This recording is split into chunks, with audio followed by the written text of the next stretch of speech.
Bienvenido, visitante. Ya hace varias semanas salió finalmente el llamado RPG Sports o D&D Sports, dependiendo cómo lo veas. Si no sabes qué es, te aconsejo ver mi video anterior en donde hablé más sobre ello. Pero bueno, la transmisión se dio, hubo una competencia y de hecho ya hay 2 episodios de estos en YouTube y Twitch. Antes que nada, aviso que solo vi el primero, el segundo no lo vi por... bueno, razones que aclararé en este video. Tal vez en un futuro lo haga, no lo sé, la verdad. Voy a dar mi opinión de qué tal fue, de qué nos perdimos si no lo vimos, si hay futuro en esto y por último, reflexionar sobre el concepto de los juegos de rol en sí. También voy a aclarar desde qué punto de vista voy a tratar esto. No desde el punto de vista del rolero. ¿Por qué? Porque verlo desde ese punto de vista exclusivamente olvidaría la razón real de los D&D Sports. Atraer gente nueva al hobby. Específicamente, gente que está más del lado de los eSports. Por mi parte, he jugado algún que otro eSport de forma no competitiva, obviamente, y sí he disfrutado de ver transmisiones de los mismos, así que siento que puedo comprender al menos en parte al target. Así que dejemos de lado el arquetipo del viejo rolero que se queja del Fortnite porque le teme a la generación Z, no millennials a pesar de lo que ellos crean, porque no son millennials, y veamos qué onda esto. En resumen, fue... bastante... malo. Sí, fue bastante malo. Esta vez se enfrentaron 2 equipos, el Team Kobold y el Team Hotline Miami. En el streaming habían presentadores que comentaban la partida y luego se hizo la elección de personajes. Los comentaristas eran... no sé, y su comentario me parecía aburrido, tal vez denso. Capaz yo ya estaba prejuzgando el streaming desde un comienzo y esto afecta mi opinión cuando lo estaba viendo, pero sentía que se concentraban demasiado en ¡oh Dios! Esto va a ser lo mejor, es tan épico, my god, el hype. Y a la vez tenían un aire incómodo.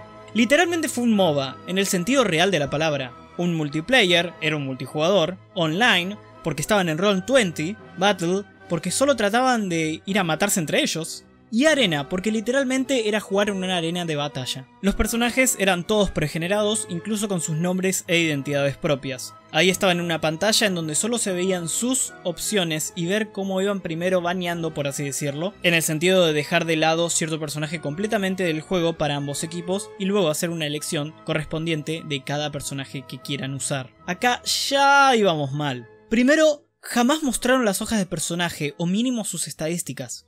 Después en la arena te decía qué cosas tenían en especial cada uno, pero de una forma muy vaga. Además, los presentadores hablaban, de vuelta, con el tono tan emocionado y hipeado de todo, sobre las habilidades de algunos personajes que elegían y prohibían. Pero en la pantalla, haciendo reflejo de sus palabras, no mostraban nada. No mostraban las reglas de las que hablaban, referencias didácticas, ni siquiera mostraban a los jugadores en sí cuando elegían.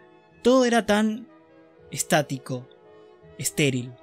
Ni bien eligieron todos, empezaba la partida. La partida iba a tener un límite de 45 minutos y cada uno tenía unos segundos nada más en su propio turno como para elegir algo. Pero para que se den una idea de lo lento que fue, creo que recién a los 25 o 30 minutos de la partida hubo daño. Recién ahí. Que de hecho tuvieron que dar varios minutos extra porque no era entretenido y no había pasado casi nada. El chat estaba como confundido al respecto. La mitad quería verlo de una forma positiva y con la esperanza de dar otra imagen al hobby. Otros, bueno, se dedicaban a quejarse y preguntarse qué estaba pasando. Había una confusión general, y creo que no solo del chat, sino del streaming en su totalidad. Más allá de los pequeños problemas técnicos que tuvieron, había algo muy importante que les jugó de forma negativa a la partida. Los jugadores no sabían las reglas, o mínimo, no las recordaban. Cada turno solía empezar con un hago X, haciéndose muy lento.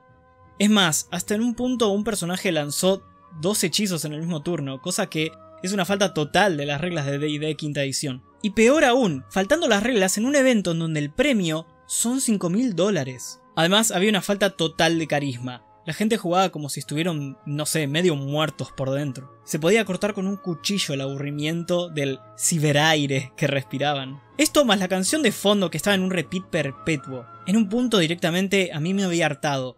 De hecho, lo confieso, no tuve la paciencia de verlo todo en un saque. Ahora, volvamos a lo técnico. Como dije, era una arena de batalla. Cada equipo comenzaba en una punta y de ahí podían ir movilizándose libremente. También habían lugares en donde podían encontrar objetos. Acá ya había un problema de diseño. La arena era muy grande. Gran parte de la partida los jugadores se la pasaron buscando objetos y dando vueltas por ahí. No fue una masacre. No fue una arena medieval sangrienta y llena de adrenalina. Fue 1 hora y media lenta y aburrida de acciones llevadas a cabo con mucha duda. El máster, a pesar de querer ponerle un mínimo de onda describiendo las cosas, creo que da un efecto contraproducente, ya que la descripción y el roleo hacían que los turnos sean incluso más lentos, porque tampoco es que había una actuación relevante de esto. Además, el silencio del resto del equipo en la partida lo hacía raro. En juegos online como Overwatch o League of Legends, la emoción está ahí, las jugadas, las sorpresas, las estrategias. No hubo nada de esto en D&D Sports o RPG Sports, nada. No solo daban una imagen rara de lo que es un juego de rol para un jugador nuevo, sino que fallaron totalmente en hacerlo interesante. Los juegos de rol, en mi opinión, son una cosa extraña de comparar con los otros esports. Porque al menos para mí, me es muy difícil conectarme y tener interés en una mesa tercera. Hay excepciones, en donde la trama es interesante y los jugadores interpretan a sus personajes con tanto carisma que no podés evitar invertir atención en ellos. Pero sin esto, es ver algo que no sentís. ¿Qué importa qué dice el dado? Más aún de un dado virtual, ni siquiera lo ves rodar. Si es que no lo estás viviendo. Esta también es una razón de por qué pienso que fallan muchos canales con videos de partidas de rol mega largas. Porque no están ahí. No lo estás viviendo. No se siente lo mismo. Podés contarle cualquier anécdota de un juego de rol a alguien que no sepa, y créeme, esa persona no tiene una forma de hacer empatía con vos. Con mejor caso, solo le dará curiosidad. Peor caso, no le va a encontrar sentido. Y es algo que hasta a mí me pasa cuando me cuentan anécdotas. No les siento gracia, me da una sensación total de desconexión. Y faltaba eso, conexión. Una forma de empatizar o interesarse por los jugadores y sus equipos. Un cuadro por el cual hinchar, dicho así bien en argentino. Sé que en la segunda transmisión mejoraron bastante las cosas, ya que la arena es mucho más compacta y llena de trampas, haciendo más letal el juego. Aún así, le siguen faltando muchas cosas de las cuales nombré acá. Así que mi interés ya no está con ellos. Ahora, sobre lo que es un juego de rol, ya que este juego o este evento, lo lleva al concepto en un dilema. ¿Por qué no juegan un juego diseñado para esto? Un wargame como, no sé, Warhammer. Esta pregunta al final carece de todo sentido y cuando mi respuesta más sincera es porque Wizards of the Coast está tratando de hacer plata. Pero hablando en serio, creo que esto sería mucho más genial si fuera otro juego, uno muchísimo más técnico y profundo.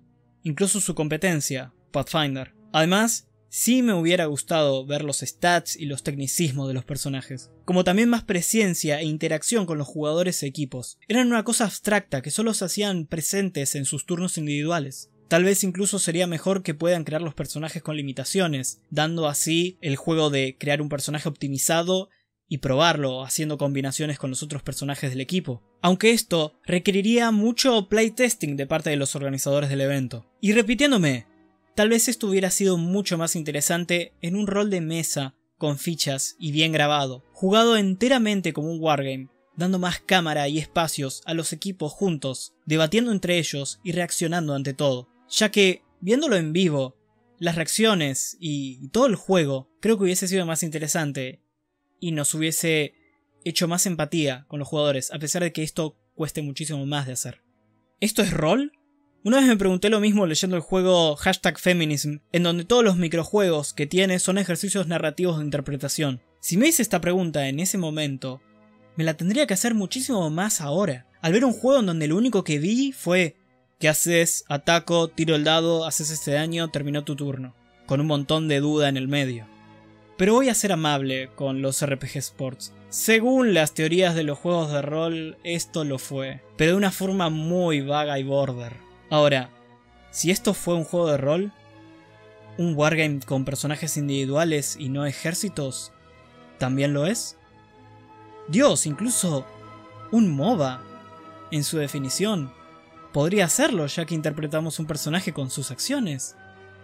Yo ya no sé.